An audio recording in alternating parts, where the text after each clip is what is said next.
Morning fog still clung to the valley when the truck rolled to a stop. The engine died, but the smell didn't. Rot. Chemicals. Burned plastic. For a moment he thought he'd taken the wrong road. The fence line was gone. The oak tree he used as a marker, gone. The windmill his grandfather painted every summer, buried behind a hill that hadn't existed before. Then he saw the sign. Future Site, Silver Canyon Estates, Phase 2. And behind it, a mountain. Not dirt. Not gravel. Garbage. Couches split open. Mattresses blackened by rain. Rusted appliances. Broken concrete. Medical bags. Oil drums leaking into the soil he'd planted since he was 12 years old. His boots touched the ground and sank into something wet. He looked down. Black sludge swallowed the American flag patch stitched on his duffel bag where it rested beside his boot. A diesel engine roared. Behind the trash hill, a dump truck lifted its bed and poured another avalanche onto his farm. A worker leaned out the window. "Hey! You the new contractor?" From the road, an SUV idled. Tinted glass lowered halfway. The HOA president smiled, like she was watching landscaping being finished. His hands trembled, not from fear. From recognition. The same ringing in his ears he'd heard before explosions overseas. He hadn't even been home 20 minutes. And someone had already declared his home disposable. Before we continue, if you believe a man should never lose his home while serving his country, hit like right now. And tell me in the comments. What would you do if you came back and found this on your land? Subscribe, because the ending of this case shocked the entire town. Before the subdivision. Before the paved roads and decorative street lamps. Before the HOA newsletters and gated entrances. There was just land. 112 acres of red Georgia soil that had been in the Williams family since 1952. His grandfather bought it with a veteran's loan after returning from Korea. There's a black and white photo in the hallway, a young black soldier in uniform standing in front of a half-built barn, dirt on his boots, pride in his eyes. The caption on the back reads, "Land can't salute you, but it won't betray you either." That farm raised 3 generations. Summer mornings cutting hay. Fall harvests with cousins running through corn rows. Sunday dinners under the pecan trees. When his grandfather passed, the land passed to him, not just as property, but as responsibility. He became a combat engineer in the U.S. Army. Cleared roads. Removed explosives. Built safe passage where there wasn't any. Deployment after deployment, he kept the farm maintained from overseas. Property taxes paid automatically. Zoning registered agricultural. A neighbor hired to check fences. 8 months into his last deployment, a luxury development broke ground across the county road. Silver Canyon Estates. Gated. Landscaped. Marketed as elevated country living. The HOA formed quickly, strict rules, aesthetic guidelines, expansion plans. The developer's maps showed future phases, and his farm sat like a stubborn square in the center of their vision. He never received a call. Never received a forwarded notice. Never signed a thing. But while he was clearing danger in another country, something was quietly changing back home. Land values spiked.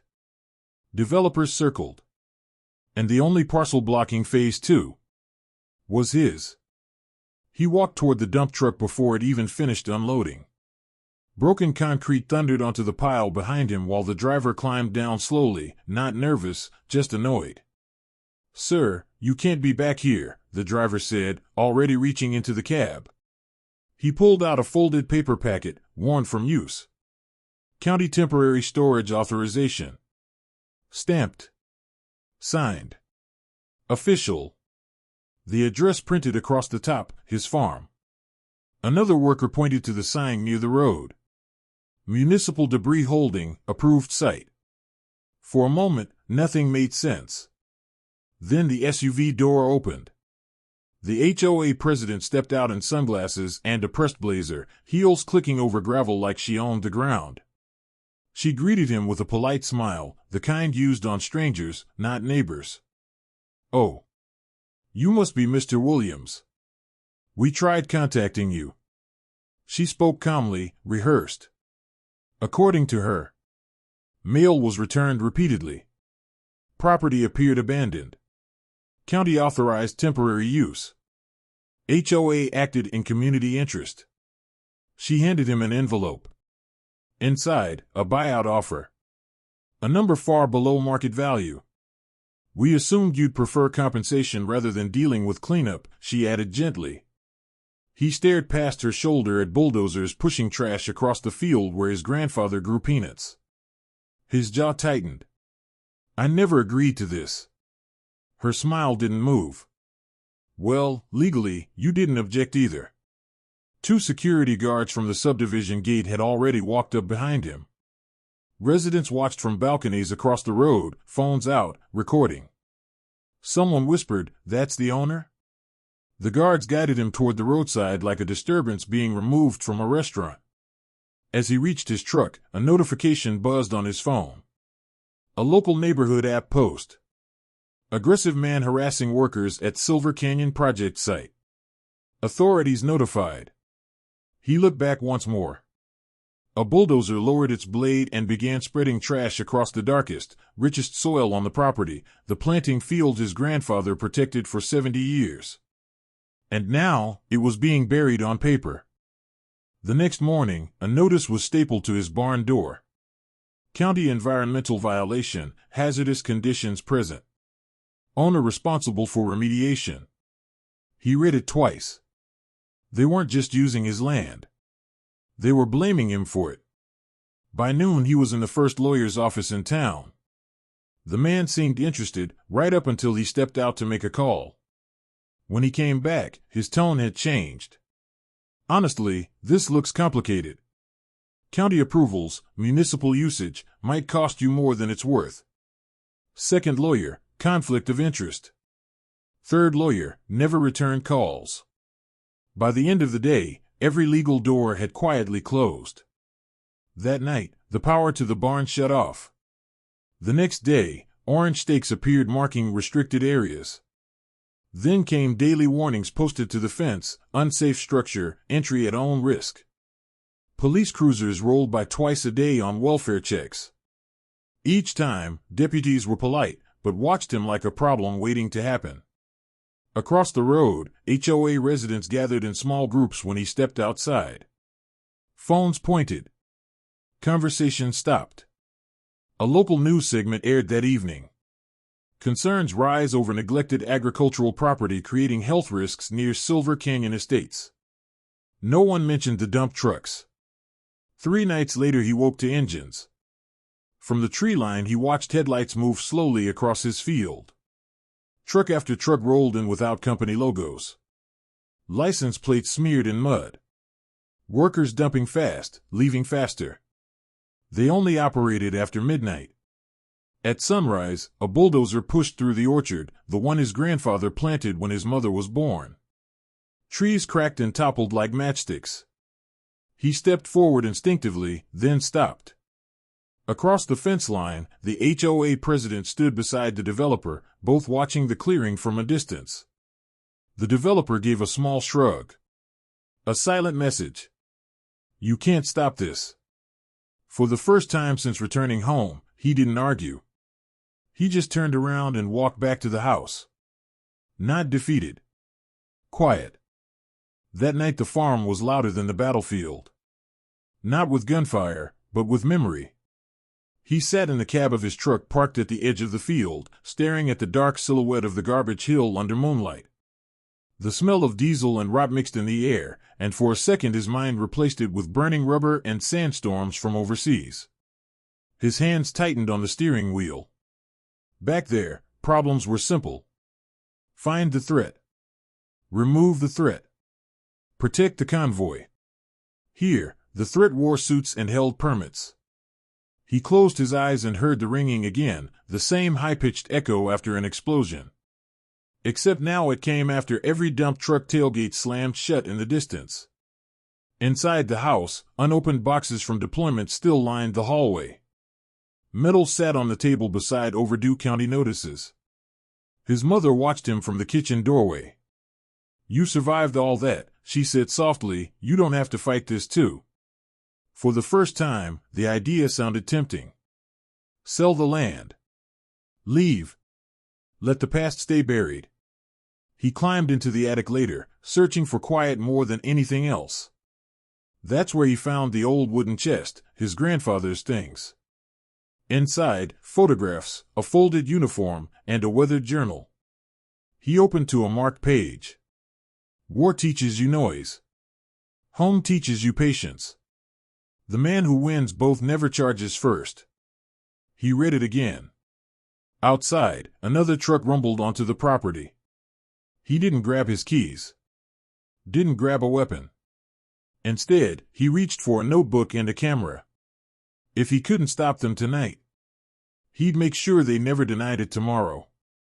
He stopped arguing. And that's when the real fight began. For the next 2 weeks, he barely spoke to anyone. No confrontations. No shouting. No calls to the HOA. Instead, he watched. Trail cameras appeared along the fence line, hidden inside old posts. Motion sensors buried near the dirt access road. An old hunting blind became his observation point, overlooking the fields his grandfather once planted. Every night, the trucks came. 2:13 a.m., headlights crawling through darkness. Workers jumping out fast, dumping fast, leaving faster. One of them sprayed dirt over a leaking barrel before driving off. 3:47 a.m., the same trucks returned. Different company logos. Same drivers. So he stopped confronting them and started tracking them. Small GPS tags disappeared behind bumpers. Routes recorded. Times logged. And then he noticed something. One truck didn't come from the city. It came from inside Silver Canyon Estates. Hours before dumping on his land, it had parked in the gated community's private maintenance garage. This wasn't municipal debris. This was theirs. The next HOA meeting was packed. Residents expected a landscaping update. Maybe parking complaints. Instead, the man they'd been warned about walked in carrying a small projector. He didn't speak. He just pressed play. Night footage filled the wall. Dump trucks entering his farm. Gasps echoed through the room. Then the second clip played, the same truck leaving their neighborhood garage earlier that night. Confusion spread across the chairs. A resident stood up. "Wait, that's our building." The developer's lawyer jumped to his feet immediately. "Illegally obtained surveillance. This is harassment." The HOA president forced a calm smile. "These edited videos are meant to intimidate the community." Some residents nodded. Others stared silently. A police officer approached him and asked him to leave. He didn't argue. He handed the officer a flash drive and walked out. The next day, the headlines framed it as a dispute. Not a crime. Just conflict. Then the pressure started. A cease and desist letter arrived. His cameras were destroyed overnight. A restraining order was threatened. Unknown numbers flooded his phone. One voicemail said, "You're hurting your own case. Stop." 3 days later, a plain envelope appeared in his mailbox. Inside was a disposable phone and a note. "They're not dumping city debris." That night, the phone rang once. A former sanitation contractor spoke quickly. Nervously. The developer had gone over budget. Disposal costs were massive. So the HOA approved temporary dumping on unused agricultural land. His land. Worse, the waste wasn't harmless. Concrete dust. Chemical sealants. Treated lumber. Hazardous material. He paid for independent soil testing himself. 5 days later, the report came back. Contamination confirmed. This wasn't property damage anymore. This was environmental crime. The local reporter returned, skeptical at first. Then she saw the lab results. The routes. The timestamps. The story aired again. And this time, the community listened. Residents noticed the smell. Dead fish appeared in the decorative pond. Pets got sick. The HOA shut off comments online and called an emergency meeting. That night, voices shouted inside the clubhouse. By morning, state environmental enforcement vehicles arrived. Yellow tape stretched across sections of the garbage hill. And for the first time since he came home, the trucks didn't come back. But something much bigger had just begun. The truck stopped coming. But the silence felt wrong. Too sudden. Too clean. For days the property sat untouched behind yellow tape while investigators walked the surface, taking samples and photos. The HOA issued a statement blaming a third-party contractor. The developer denied involvement. Everyone pointed somewhere else. It should have felt like progress. Instead, it felt staged. On the fourth morning, he found something sitting against his mailbox. No stamp. No return address. Just a weathered manila envelope. Inside was a single folded document, old paper, brittle at the edges. A land survey. Dated 1952. His grandfather's original boundary map. He spread it across the hood of his truck and compared it to the modern county parcel map on his phone. At first, nothing. Then his fingers stopped moving. The road leading into Silver Canyon Estates, the decorative stone entrance with the iron gates, didn't line up. He zoomed in again. Measured distance against the creek bed. Measured the oak tree still marked on the original survey. And felt his pulse rise. The entrance road wasn't on county land. It wasn't even on HOA land. It crossed 37 feet into his property. He drove across the street and stood beside the tall stone sign the neighborhood posed under for photos. Children rode bikes past him. A couple walked their dog. And suddenly he understood why they rushed phase 2. Why they buried his soil. Why they needed his land declared unusable. Because if his farm remained legally intact, their entire front entrance was illegally built. He looked back at the garbage mountain behind him. This was never just dumping. It was erasing a boundary. They thought the dumping was the weapon. It wasn't. It was the distraction. The old 1952 survey didn't just show a boundary error. It showed intent. He took the document to an independent land surveyor 2 counties over, someone with no ties to Silver Canyon. The man spent 6 hours remeasuring creek beds, fence lines, and elevation markers that hadn't moved in 70 years. When the updated overlay came back, it was undeniable. The grand stone entrance to Silver Canyon Estates. The landscaped median. Even part of the private security booth. All sat inside his property line. Not inches. 37 feet deep. Millions of dollars of infrastructure illegally placed.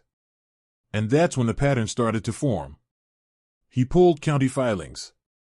Timeline after timeline. The subdivision entrance had been built 8 months into his deployment. The same month the HOA sent letters to his empty house claiming the property appeared abandoned. The same month the county inspector approved temporary debris containment. They weren't trying to borrow his land. They were trying to poison it. If his farm could be declared environmentally contaminated, zoned unusable, condemned, then the boundary dispute would disappear. Because no one fights for land labeled toxic. That's when the second envelope arrived. This one was digital. An encrypted email from the former sanitation worker. Attached were internal HOA communications. One message from the developer to the board read, "If the contamination assessment sticks, he won't have the money to litigate access or boundary claims." Another reply from the HOA president. "He's deployed. Realistically, he may not even return." There it was. Not incompetence. Strategy. He stopped showing up to meetings after that. Stopped talking to reporters. Stopped responding publicly. From the outside, it looked like surrender. Behind the scenes, he was building something else. A federal case. He contacted a National Veteran Legal Defense Organization. Within 48 hours, he wasn't alone anymore. Attorneys specializing in the Service Members Civil Relief Act reviewed the timeline. They saw it immediately. While he was deployed, legal notices were sent to a residence they knew was unoccupied. No certified military contact attempt. No deployment registry crosscheck. Actions taken that materially damaged property during active service. That wasn't just unethical. It was federal violation. Then came the environmental layer. State lab results confirmed hazardous dumping. His new legal team subpoenaed construction waste logs from the developer. Missing entries. Disposal receipts that didn't match project volume. Insurance riders filed just weeks before the dumping began. That's when they uncovered the third layer. The HOA had quietly increased its environmental liability insurance policy. If the land were officially declared toxic and abandoned, the developer could argue eminent domain acquisition under public health necessity. They weren't just trying to devalue his farm. They were planning to legally seize it. And they built their entrance on it first. The final piece fell into place when his attorneys traced campaign donations. The county inspector who approved the dumping authorization? His brother-in-law worked for the developer. The inspector had signed off on temporary storage without environmental review. And now state investigators were asking questions.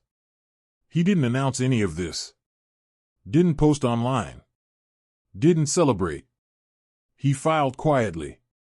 Federal complaint under SCRA. Civil lawsuit for trespass and unlawful construction. Environmental damage claim. Fraud and conspiracy allegations. All at once. The HOA found out when they were served papers at 9:02 a.m. on a Tuesday. Security cameras captured the moment. The president's smile vanished. The developer's lawyer requested an emergency board session. Insurance providers began reviewing exposure. Because this wasn't a neighborhood dispute anymore. It was federal protection violation, environmental contamination, real estate fraud, improper zoning approvals, illegal construction on private land.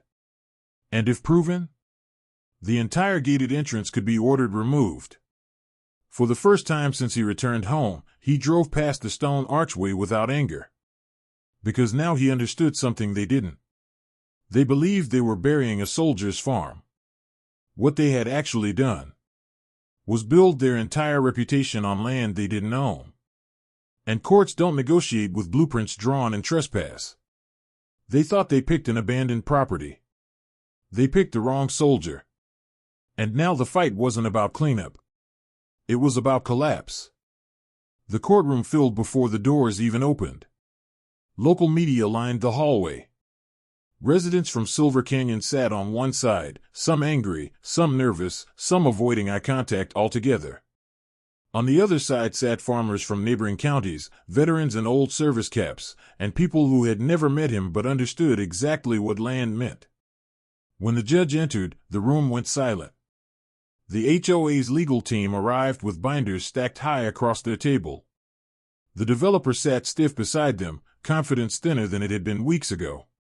He sat with his attorneys, quiet, hands folded, the same way he had watched roads for threats overseas.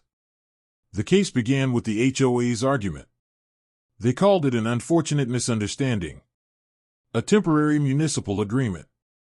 An abandoned agricultural parcel that created a public safety risk.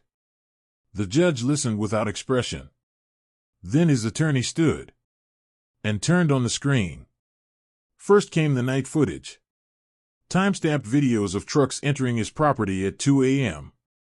Then a second clip, the same truck leaving the private subdivision garage hours earlier. Murmurs spread through the courtroom. Next, the lab report. Hazardous material concentrations highlighted in red. The judge leaned forward, adjusting his glasses. Then came the survey overlay. The modern parcel map faded into the 1952 boundary survey. The stone entrance of Silver Canyon Estates appeared clearly inside his property line.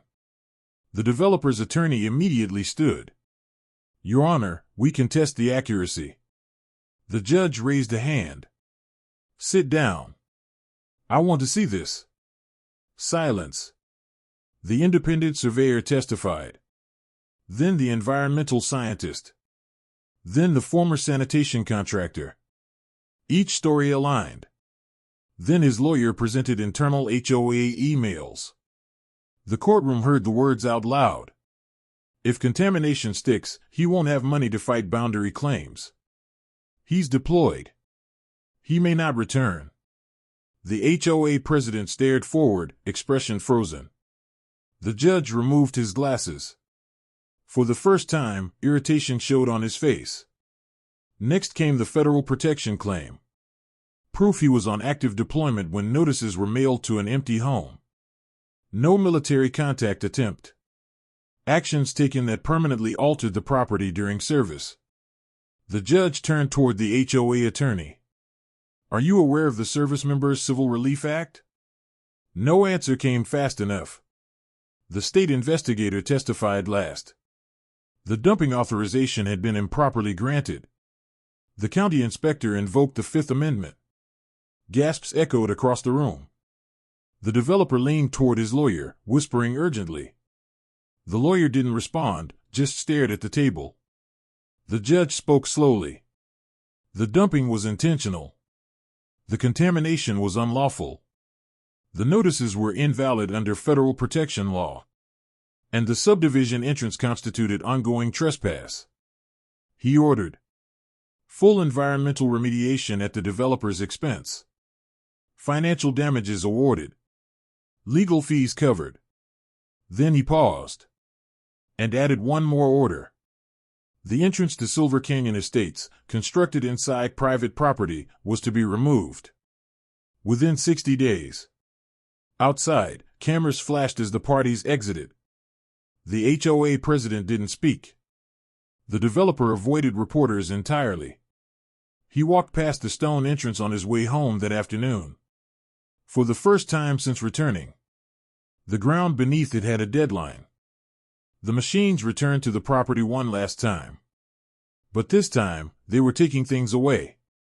For weeks, trucks hauled out what never should have been there: concrete, metal, rotted wood, contaminated soil. The garbage mountain slowly shrank until the horizon looked like it used to. Across the road, the stone entrance of Silver Canyon stood wrapped in caution tape. 60 days later, the gates closed for the final time. Then the first hammer struck. Residents watched in silence as the archway came down piece by piece, revealing open sky where a wall once stood. He didn't celebrate. He just walked his land again. Fresh soil replaced poisoned ground. New grass pushed through. The air smelled like rain instead of chemicals. His mother handed him a small box, seeds saved from his grandfather's last harvest. Together, they planted the first row. No cameras. No speeches. Just quiet. At sunset, he raised the old flag beside the barn again. It moved gently in the wind over clean fields and open space. He didn't win anything new that day. He kept what was always his.